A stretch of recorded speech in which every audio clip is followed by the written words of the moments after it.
দিন দিন জনমনে আতঙ্ক বাড়াচ্ছে ভূমিকম্প। গত বছরের নভেম্বরের সেই ভয়াবহ ভূমিকম্পের পর থেকে বহুবার কেঁপেছে দেশের বিভিন্ন অঞ্চল। আর ইদানিং সবাই যখন থাকে গভীর ঘুমে, তখনই যেন হানা দিচ্ছে ভূমিকম্প। অর্থাৎ হোক মধ্যরাত কিংবা ভোরবেলা, জনমনে এক মূর্তিমান আতঙ্ক হয়ে আসে এই ভূকম্পন। তেমনি নতুন বছরেও যেন এই ধারাবাহিকতার ব্যতিক্রম হয়নি। আর নতুন মাস ফেব্রুয়ারি শুরু হতে না হতেই দুইবার ভূমিকম্পে কেঁপেছে দেশ। ভোরের নিস্তব্ধতা ভেঙে হঠাৎই আচমকা দুলে ওঠে চারপাশ, আর তাতে ঘুমের মধ্যেই ভয়ে আতঙ্কে জেগে ওঠেন অনেকেই।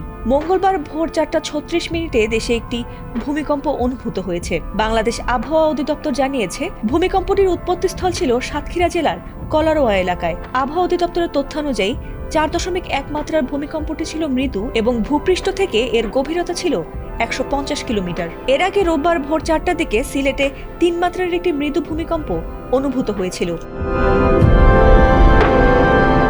যদিও রোববারের ভূমিকম্পটি তুলনামূলক মৃদু হওয়ায় অনেকেই টের পাননি, তবে মঙ্গলবারের ভূমিকম্পটি অনেকেই টের পেয়েছেন বলে জানা গেছে। তবে এই দুই ভূমিকম্পের কোনোটিতেই হতাহতের কিংবা কোনো ধরনের ক্ষয়ক্ষতির খবর পাওয়া যায়নি। তবে বারবার ভূমিকম্প অনুভূত হয় সাধারণ মানুষের মধ্যে উদ্বেগ বাড়ছে। এর আগে গত বছরের নভেম্বর মাসের শেষ দিকে রাজধানী ঢাকা ও নরসিংদীতে একাধিকবার ভূমিকম্প অনুভূত হয়েছিল। বিশেষ করে 22 নভেম্বর সন্ধ্যায় মাত্র 1 সেকেন্ডের ব্যবধানে পরপর দুইবার ভূমিকম্প আতঙ্ক বাড়িয়েছিল দেশবাসীর মনে। ভূতাত্ত্বিকরা বলছেন, বাংলাদেশ ভূমিকম্প প্রবণ অঞ্চলের কাছাকাছি অবস্থান করায় মাঝে মধ্যেই এমন ভূকম্পন অনুভূত হচ্ছে।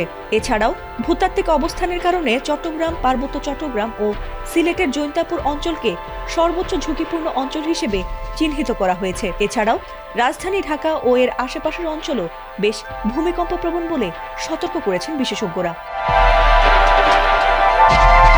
ফাতিমা সুলতানা, এটিএন বাংলা।